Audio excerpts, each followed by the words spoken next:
ఢిల్లీకి సంబంధించిన జంతర్ మంతర్ కార్యక్రమంలో కవిత ఈ రోజు నిరసన దీక్ష కార్యక్రమం చేపట్టడం జరిగింది. భారత జాగృతి ఆధ్వర్యంలో కూడా పెద్ద ఎత్తున ఢిల్లీ కేంద్రంగా 500 మందితో పెద్ద ఎత్తున దీక్ష చేయడం జరిగింది. దీంట్లో ప్రధానంగా 18 పార్టీలకు సంబంధించినటువంటి అగ్రనేతలు కూడా పాల్గొన్న సిచ్యువేషన్స్ కనబడతా ఉన్నాయి. మహిళా సాధికారత బిల్లుకి సంబంధించి పార్లమెంట్లో ప్రవేశపెట్టాలి అంటూ దీక్ష చేపట్టడం జరిగింది. పార్లమెంట్లో బిల్లు ప్రవేశపెట్టేంత వరకు కూడా దీక్షలు కొనసాగుతాయంటూ కూడా కవిత చెప్తున్న సిచ్యువేషన్స్ కనబడుతున్నాయి. దీనికి సంబంధించిన పూర్తి డీటెయిల్స్ అందించేందుకు మా బ్యూరో చీఫ్ కృష్ణమూర్తి అందుబాటులో ఉన్నారు. Krishnamurthy, thank you Pranay. ఢిల్లీలో కవిత చేపట్టినటువంటి దీక్ష సక్సెస్ అని చెప్పొచ్చు. ఈ దీక్షకు దేశవ్యాప్తంగా ఉన్నటువంటి అనేక సామాజిక సంస్థలు, మహిళా ఉద్యమకారులు, మహిళా సంఘాల నేతలు, పలువురు ప్రముఖులు పాల్గొన్నారు. వీరితో పాటు దాదాపుగా దేశంలోని 18 విపక్ష పార్టీలకు చెందిన నేతలు వాళ్ళు కూడా పాల్గొన్నారు. వివిధ రాష్ట్రాలకు చెందినటువంటి నేతలు వీరందరూ పాల్గొన్నారు. కవిత పోరాటానికి వాళ్ళందరూ సంఘీభావం ప్రకటించడంతో పాటు కేంద్రంలోని మోడీ ప్రభుత్వం అనుసరిస్తున్న మహిళా వ్యతిరేక విధానాలను, మహిళా రిజర్వేషన్ బిల్లును తీసుకురావడంలో చేసిన జాప్యాన్ని తీవ్రంగా వ్యతిరేకించారు. వీటికి సంబంధించినటువంటి అంశం మీద కూడా భవిష్యత్తులోనూ రాజీ లేని పోరాటం చేద్దాం, మోడీ ప్రభుత్వం తలవంచి మన బిల్లును సాధించుకుందామని. లోక్సభలోనూ రాజ్యసభలోనూ బీజేపీకి, ఎన్డీఏ కూటమికి స్పష్టమైన మెజార్టీ ఉంది. బీజేపీ అనుకుంటే బిల్లు 2 గంటల్లో పాస్ అవుతుంది.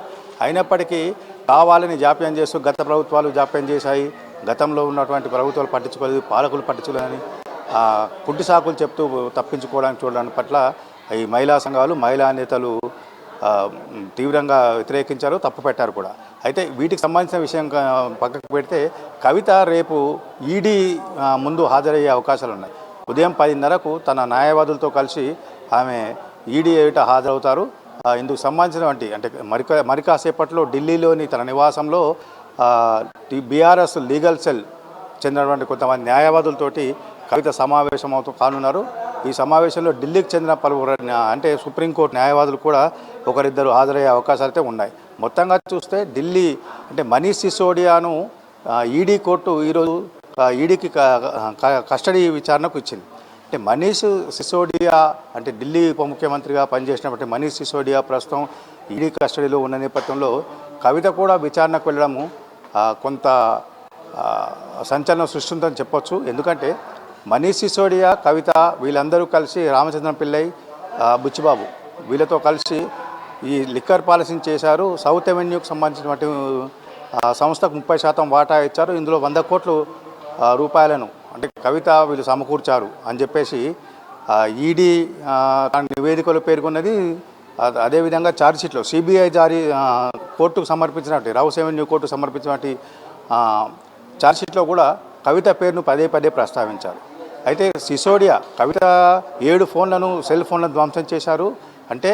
ఈ వ్యవహారంలో లావాదేవీలు ఫోన్ల ద్వారా జరిగినాయి కాబట్టి ఫోన్లను గుర్తించకుండా దర్యాప్తు సంస్థలకు ఫోన్లో జరిగినటువంటి లావాదేవీలు తెలియకుండా ఉండేందుకు ఆవిడ 7 ఫోన్లను ధ్వంసం చేసిన గతంలోనే సిబిఐ పేర్కొన్న నేపథ్యంలో తాజాగా ఈరోజు జరిగినటువంటి వాదనలో కూడా మనీష్ సిసోడియా కూడా కొన్ని ఫోన్లను ధ్వంసం చేశారు.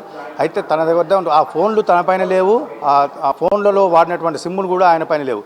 అయినప్పటికీ వారు ఈ మద్యం పాలసీ మీద అనేక మందితో మాట్లాడారు అని చెప్పేసి ఈడీ కోర్టులో తాను వాదించారు. సిసోడియా కస్టడీకి ఇచ్చే ముందు జరిగిన వాదనలో ఈడీ తన వాదన వినిపించింది. సిబిఐ ఏదైతే ఆధారాలు సేకరించో వాటినంటే కూడా ఈడీ కోర్టుకు ఎన్ఫోర్స్మెంట్ డైరెక్టర్ అధికారులు కూడా సమర్పించారు. ఈ నేపథ్యంలో రేపు జరిగేటువంటి కవిత విచారణ కొంత ఉద్విగ్నంగా మారే అవకాశాలు ఉన్నాయి. కవితను ఏ రకంగా ప్రశ్నిస్తారు, ఎలా ప్రశ్నిస్తారు ఒకటి. రెండవది ఏంటంటే ఇప్పుడు ప్రస్తుతం రామచంద్రం పిల్లై యూటర్న్ తీసుకున్నారు. నేను కవిత బినామీగా పనిచేశాను, కవిత చెప్పినగా వ్యవహరించాను, ఈ మొత్తం లావాదేవీలో తనకేం సంబంధం లేదు, జరిగినటువంటి మొత్తం వ్యవహారం కూడా కవిత కనుసన్నల్లో కవిత ఆదేశాల మేరకే తాను నిర్వహించాలని చెప్పేసి మొన్న ఇచ్చినటువంటి కోర్టులో వాంగ్మూలంలో చెప్పారు. అయితే ఈరోజు మరొక పిటిషన్ చేశారు రామచంద్రం పిల్లై. నేను ఆ పిటిషన్ ఉపసంహరించుకుంటాను, నేను అసలు చేయలేదు, నేను చేయలేదు, వీళ్ళు బలవంతంగా తీసుకున్నాను కాబట్టి ఆ పిటిషన్ ఉపసంహరింపై మళ్ళీ కోర్టులో వేశారు.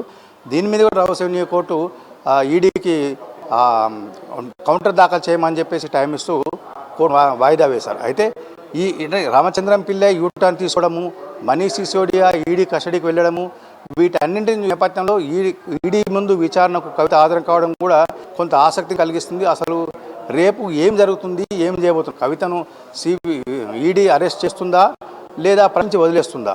అంటే ఇంతవరకు ఉన్నటువంటి వాళ్ళు ఈడీ ఇచ్చిన నోటీసుల ప్రకారంగా అయితే ఓన్లీ ప్రశ్నించడానికే ప్రశ్నిస్తాము. కొన్ని డౌట్లు ఉన్నాయి మాకు, ఆ డౌట్ల మీద మీరు క్లారిఫికేషన్ ఇవ్వాల్సిన అవసరం ఉంది, మీరు విచారణకు రావాలని చెప్పేసి వాళ్ళు నోటీస్ ఇచ్చారు. అయితే ఈ నోటీసుల పేరుకు వాళ్ళను కవితను వదిలేస్తారా ప్రశ్నించిన తర్వాత, లేదంటే ఆమెను అరెస్ట్ చేస్తారా? వాళ్ళకు ఈడీ ఎప్పటికప్పుడు కూడా తమకున్న ఆధారాలు సిసోడియా నుంచి సేకరించిన ఆధారాలతో పాటు కవితను ప్రశ్నించినప్పుడు కవిత చెప్పే అంశ ఆధారంగా వాళ్ళు వాటన్నింటినీ క్రోడీకరించుకొని వాళ్ళు దాని మీద కొంత స్పష్టతకు వస్తేనే కవితను విచారణ నుంచి బయటకు పంపించే అవకాశం ఉంది. లేదంటే కవితను అరెస్ట్ చేస్తున్నామని చెప్పేసి ఈడీ కోర్టుకు వెళ్ళి అప్పటికప్పుడు వాళ్ళు అరెస్టు వారింటికి తీసుకొచ్చే అవకాశాలు అయితే ఉన్నాయి.